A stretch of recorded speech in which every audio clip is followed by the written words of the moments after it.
খাদ্যমন্ত্রীর তথা আওয়ামী লীগের দাপট দেখিয়ে অধ্যক্ষ আমজাদ হোসেন কলেজে দীর্ঘদিন থেকে নানাবিধ অনিয়ম, দুর্নীতি, নিয়োগ বাণিজ্য, মৎস্য অধিদপ্তর অধ্যক্ষের বেতন বন্ধ করেছেন এবং 3টি ধারা কার্যকর করেছেন। আসসালামু আলাইকুম রহমতুল্লাহ। সম্মানিত আমার শ্রদ্ধেয় স্যার এবং ম্যাডামগণ তথা আমার সর্বশ্রেণীর শুভাকাঙ্ক্ষীগণ, জাতির বিবেক, জাতির দর্পণ সাংবাদিকবৃন্দ ও মানবাধিকার কর্মী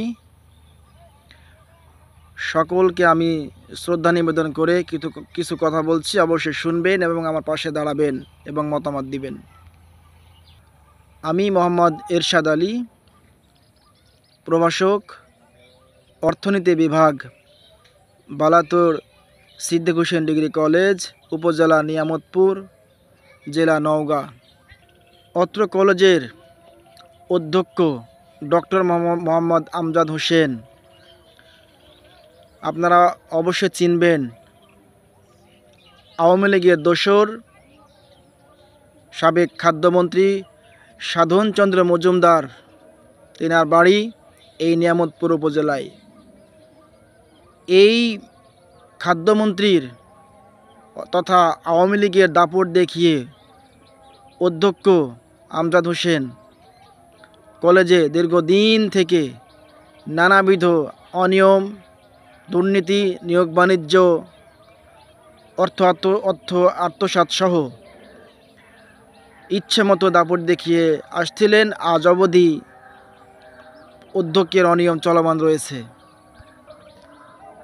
অধ্যক্ষের নিয়োগ জালিয়াতি ও নানাবিধ অনিয়মের কারণে আমার ন্যায্য বেতন 2019 সালের জুন জুলাই মাস থেকে আজ অবধি আটকে রয়েছে। অধ্যক্ষের এমন নানাবিধ অনিয়ম প্রমাণ হয়ে মৎস্য অধিদপ্তর অধ্যক্ষের বেতন বন্ধ করেছেন এবং 3টি ধারা কার্যকর করেছেন এবং সেই সাথে আমার বেতনের সুপারিশ করেছেন। এমনকি জাতীয় বিশ্ববিদ্যালয় থেকে কলেজ পরিদর্শক মহোদয়ের স্বাক্ষরিত চিঠি কলেজে আমার বকেয়া বেতনসহ বেতন চালুর আদেশ করলেও অধ্যক্ষ তা অমান্য করে ইচ্ছে মতো আমার বেতনের কোনো ব্যবস্থা করছেন না। আমার বেতন চালুর জন্য লিখিত চিঠি এবং